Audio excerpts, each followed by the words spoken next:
Placement on the Chrysler C22. 2 people can do it. Makes it a lot easier. 3 people would even be easier. But 1 person can also do it. I did the other side with the help of my first mate, my better half, and that worked out good. This side I attempted it alone and it worked out alright too. I took tie a rope up here if you got turning blocks, or to something up above on the mast step possibly, and hook it through one of the slots in your tow rail. Tie it up. Then tie one from the winch to one of the slots. Try and hold the rail up there to get an eyeball idea where it should be. You may have to adjust back and forth. Then what I did is I started in the center here, put it on top, and it kind of hooks in right with the overlap, and I worked my way back pushing it on there, and it just seemed to hold in place pretty good. And you have to line up your rear hole. That's the one with the number 10. I believe it's a number 10. It might be a number 8. I believe it's a number 10 screw, and it's a longer screw, probably 1.25 inches. That's your first hole. The last hole is where the cap goes in. So it'd be the second hole from the end. That's your first screw hole. You get that lined up, check a couple others to make sure they're pretty close, that they're good. They should all be lined up just like they were before. And put a couple screws in back there. Come over here to the center, push in, screw, put a screw every 1.5 to 2 feet maybe. Gets a little trickier up here. It starts to want to fight you. You'll have to push, hold it up, because it's going to want to twist out when you get more forward. But you go ahead and push on it with one hand and set the screw, and you can do it.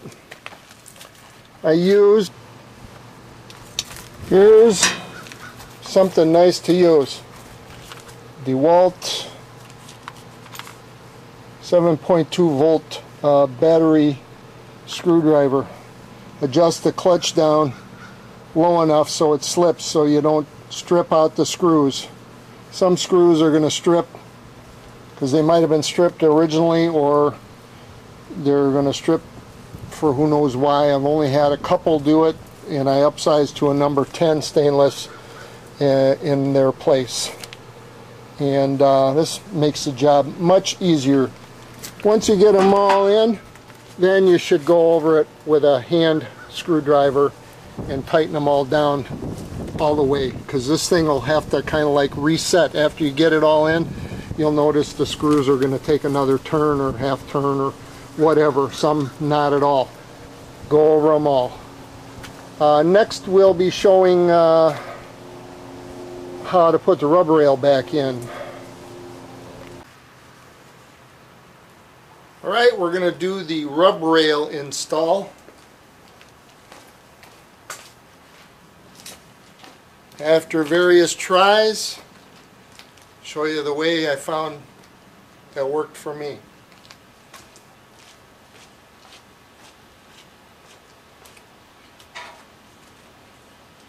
Take the rubber rail,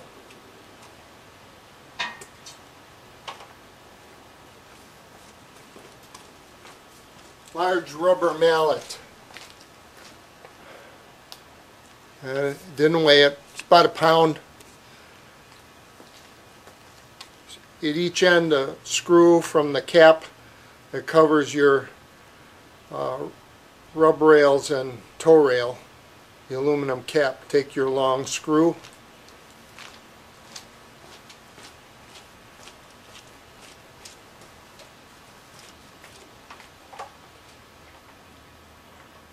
put your front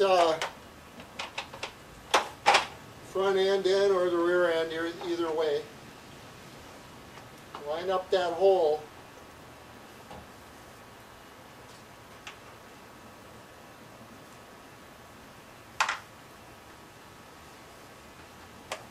slip the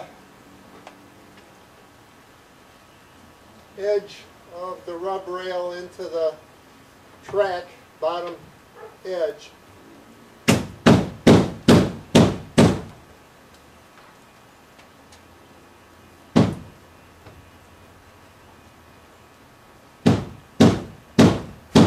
Tap it in place.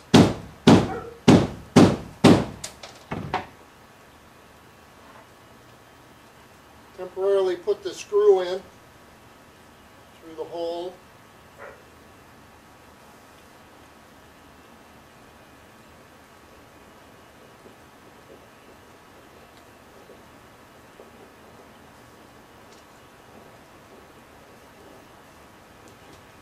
Keep it from slipping.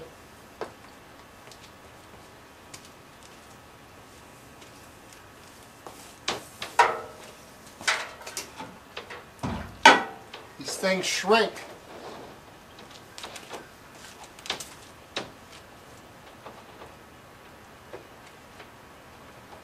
Kind of lay it in the track here.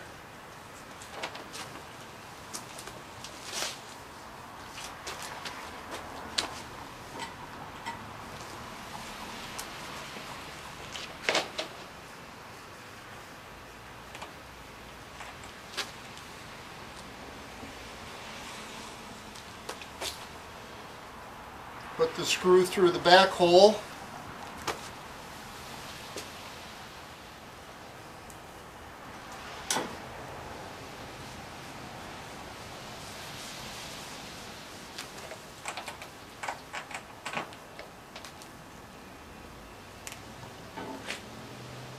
Stretch it out, set it in place.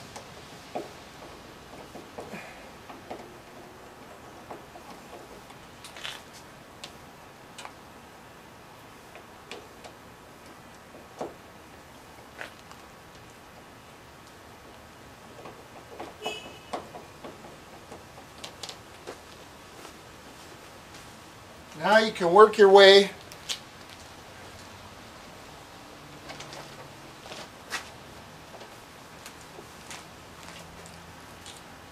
either way you want. Slide that bottom edge into the track, pound her in.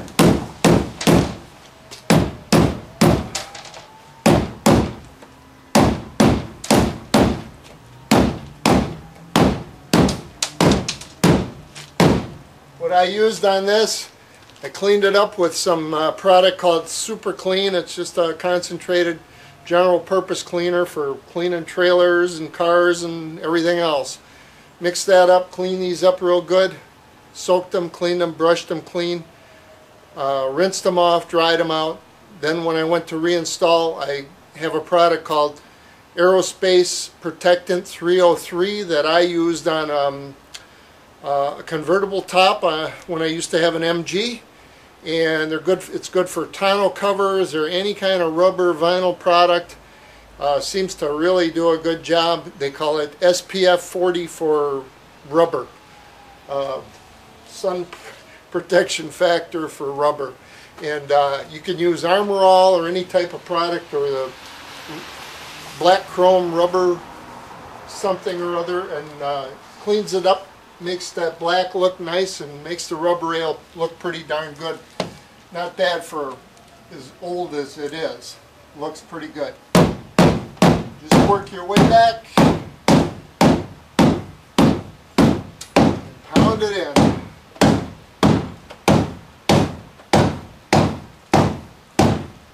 First time I put it in, didn't think about shrinkage, and it ended up about 4 inches, 4.5 inches too short.